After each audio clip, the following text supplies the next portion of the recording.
T'es designer et tu galères à exporter tous tes fichiers clients quand t'as terminé un logo ou une image de marque. Aujourd'hui, je t'ai dégoté un plugin qui va faire le taf à ta place et te faire gagner à peu près 1 heure par client. Hey, pour ceux qui me connaissent pas, moi c'est Shadia, je suis spécialisée dans le branding et dans cette vidéo, je vais te montrer comment cette petite extension magique va te faire gagner des heures par mois sur Illustrator. Du coup, c'est une vidéo vraiment hyper spontanée, je teste un peu un nouveau format, n'hésite pas à me dire ce que tu penses dans les commentaires. Donc, si je prends un mandat que je suis en train de finaliser en ce moment, évidemment, c'est rangé d'une façon extrêmement incroyable, comme tout le monde, je pense, à ce stade du mandat. Alors, à ce stade, en général, moi, ce que je commencerai à faire, c'est prendre mes logos, les mettre comme ça, prendre un plan de travail, lui mettre le plan de travail, etc. pour chaque chose. Donc, vraiment un truc qui prend des plombes, et puis, ben, jusqu'à maintenant, j'ai toujours fait ça, parce que c'était un peu la seule solution que j'avais. Donc, en fait, à la place, le but, c'est de prendre le watermark et le logo, et en fait, c'est à ce moment-là que j'ouvre cette superbe extension magique, on est d'accord, dont on parlait au début. Ça s'appelle Logo Package Express 3, et en fait, l'idée, je vais prendre le logo de base et je vais lui donner un nom. Typiquement, logo principal. On met set component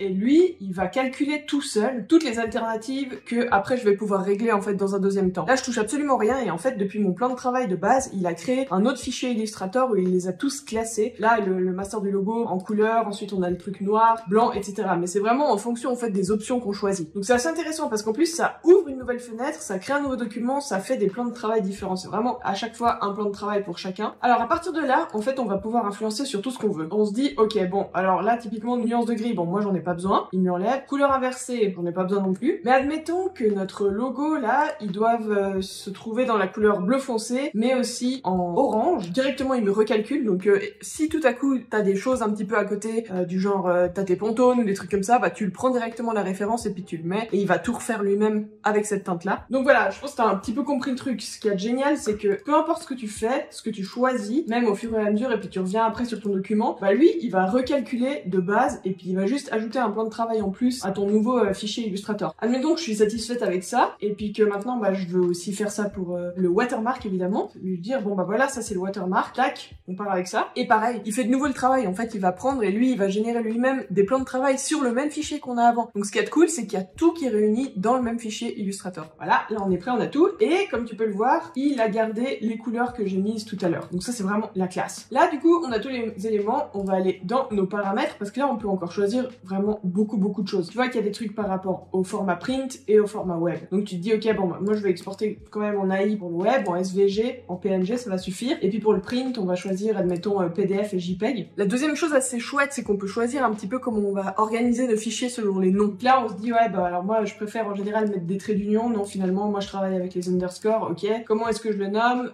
voilà, comment est-ce que ça va terminer mon fichier. Donc ça on est dans le dossier, là on est dans le fichier, ça c'est selon évidemment les habitudes de chacun. Après on choisit aussi évidemment à quelle dimension on va exporter nos fichiers. Donc si tout à coup on n'est pas vraiment sur la même dimension que ce qu'on avait calculé de base, on peut se dire ok bah là typiquement j'ai besoin d'un fichier beaucoup plus grand, donc je vais l'exporter à 3000 pixels de large. Évidemment on peut aussi choisir les DPI, etc. Pareil pour tout ce qui est impression. Ensuite évidemment un petit peu selon tes habitudes, il y a certaines personnes qui préfèrent mettre une marge autour du logo, notamment la marge de protection. Alors c'est là que c'est assez intéressant parce qu'on peut se dire ok bah je sais pas, tout à coup je vais travailler en millimètres et on peut se dire ok bah là je veux 25 mm de tous les côtés. Après on peut encore ajuster ça, ne pas faire en sorte que ça vienne partout de la même manière et puis finalement mettre des marges indépendantes. Donc maintenant c'est le moment d'exporter nos fichiers. Alors c'est aussi extrêmement simple, on va le nommer simplement et puis finalement on va lui mettre une direction où est-ce qu'on va apporter notre fichier et puis on peut choisir finalement qu'est-ce qu'on va exporter. Donc là typiquement on va faire un test avec le web et là il n'y a plus qu'à attendre. On a tous les calculs qui se font tout seuls, les exports se font les uns après les autres. C'est le moment d'aller se faire un café.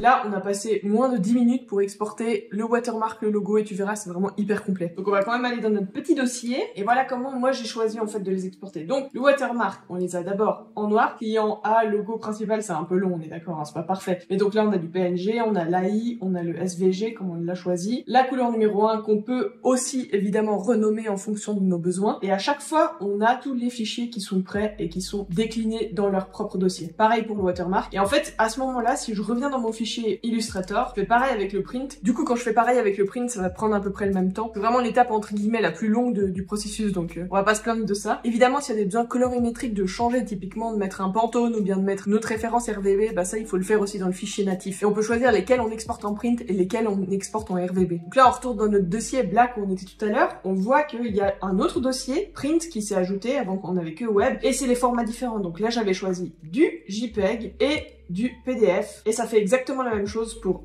chaque sous-dossier. Et voilà, en gros, avant une manip du genre, ça me prenait à peu près 45 minutes à 1h15 pour un client un petit peu plus compliqué. Là, je pense que tu l'as vu, franchement, je vois même sur mon timer, je suis à 11 minutes d'enregistrement avec des petites pauses aussi entre deux. Donc ça veut dire qu'en moins de 10 minutes, tu peux exporter tous tes logos, watermarks, etc. pour un client. Ce petit bijou m'a coûté 135 $. Alors oui, c'est un petit investissement, mais on peut souligner en fait que c'est un paiement en une seule fois, il n'y a pas un abonnement ou un truc que tu vas devoir repayer chaque année, donc ça c'est vraiment un avantage. Et vu que le temps c'est de l'argent, tout ça, en gros si je pars du principe que je coûte à peu près, disons 100 $ de l'heure, bah en gros t'as vite fait le calcul, c'est assez rapidement rentabilisé. Du coup je te mets mon petit lien dans la description, ça va directement te rediriger vers le site si t'as envie d'acheter le plugin. J'espère que cette vidéo t'a plu et surtout que ça va pouvoir t'aider dans ton quotidien. N'hésite pas à me dire dans les commentaires si t'as d'autres questions. Allez, salut!